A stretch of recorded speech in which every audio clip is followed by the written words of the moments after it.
Bonsoir à tous, on se retrouve pour une nouvelle analyse technique. Ce soir on revoit l'euro-dollar, donc qui est en cruelle baisse depuis 2 semaines à peu près, depuis février en fait.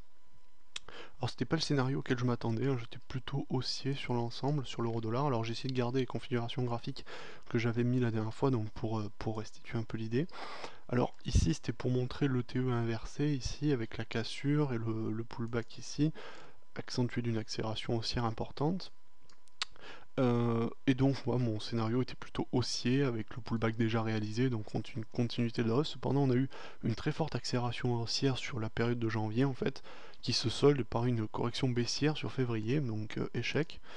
Euh, Ce qu'on peut voir c'est qu'on a passé donc là on avait un plus bas qui était ici, qui pouvait permettre de repartir à la hausse, mais ça n'a pas suffi. On est passé sous les derniers plus bas, c'est-à-dire autour de 1,352. Pour une reprise baissière, visiblement, ça a l'air d'être plutôt lancé. Alors si on trace graphiquement, qu'est-ce qu'on peut avoir ici? On va voir plutôt quelque chose, c'est pas forcément clair ici, mais quel que soit le tracé, on est en dessous, on est plutôt sur une sorte de biseau haussier, canal, franchi par le bas, ou c'est pas vraiment évident à dire. En tout cas, on a une sérieuse reprise baissière sur la mi-semaine, sur cette dernière semaine. Alors, paradoxalement, donc je vous avais cité une figure de TE inversé. Je pense qu'on devrait avoir le même schéma, disons, de TE original sur une unité de temps plus courte. Donc là, j'étais en daily, je vais passer en 4 heures. Je pense qu'on va le voir mieux. Ici, on aurait une TE toute simple en fait, comme ça. Donc à 4 heures, voilà, sur une épaule là, une tête ici, une nouvelle épaule ici, une reprise baissière. Donc ça a l'air plutôt propre, hein, je trouve, d'un point de vue graphique, chartiste, c'est plutôt clair. Donc avec des objectifs théoriques, pour être propre, encore une fois ici, situé en fait à peu près sur la droite de résistance, enfin de support, anciennement résistance de coup de la plus grande ETE inversée. Donc ça paraît cohérent, à mon avis on est parti pour un deuxième pullback. Alors je reviens en journalier. Donc ce que je dis c'est qu'on part vers un nouveau pullback en fait. On va rechercher les 1,22,9 par là, entre 1,30 et 1,22,9. En tout cas sous cette résistance, sous ce support oblique désormais.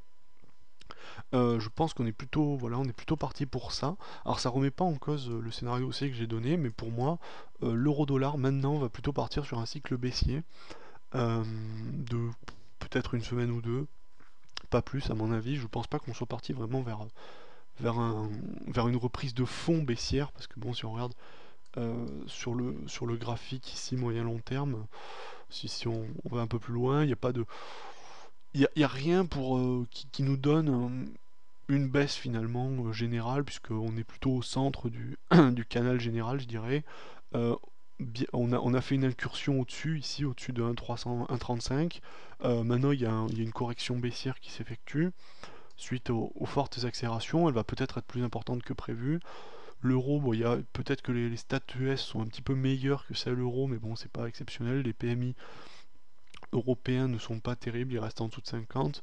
Le PMI zone euro, hein, qui est autour de 47 je crois, et celui en France qui est autour de 43, qui n'était pas très bon. L'inflation française, même c'est plutôt la déflation française, on a eu une baisse de PIB, d'IPC d'un mois à l'autre, je crois, sur janvier, ce qui n'est pas bon du tout, alors que les États-Unis ont eu une hausse des prix à la consommation, signe globalement d'une hausse des dépenses des ménages, de consommation en général. Euh, donc peut-être que ça peut s'expliquer par là, et puis tout simplement il y a une corrélation directe.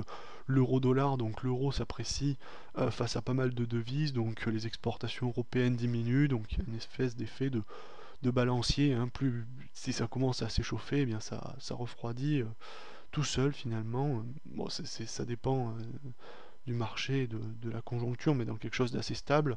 Si l'euro part vraiment en forte hausse très brutalement, logiquement il corrige de manière mécanique d'un point de vue commercial, puisque les exportations diminuant, les importations augmentant, la demande en euros diminuant, l'euro baisse, ainsi de suite. il y a une autorégulation, je dirais, si les cours ne sont pas trafiqués par des dévaluations. Voilà, voilà, donc je suis plutôt, donc là c'était une petite parenthèse, je suis plutôt baissier, donc jusqu'à entre 1,30 et disons 1,30 et 1,29 sur 2 semaines, et puis après on verra comment ça réagit à l'égard de cette ligne de coup. Alors il y aura un seuil, il y aura d'autres seuils peut-être importants, une autre droite qui ici fait office d'une autre figure, donc plutôt autour de 1,3 qui situerait, donc là c'était un ancien drapeau. Voilà, voilà, donc je dirais objectif continuation baissière jusqu'à 1,3 à peu près, peut-être un petit peu en dessous, on verra. En tout cas, je suis pas haussier sur cette figure puisque les objectifs ne sont pas réalisés, et puis la figure H4 que j'ai tracée tout à l'heure semble tout à fait cohérente.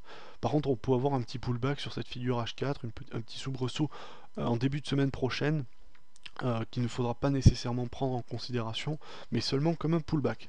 Voilà, j'espère que cette vidéo vous aura plu et je vous dis à la prochaine.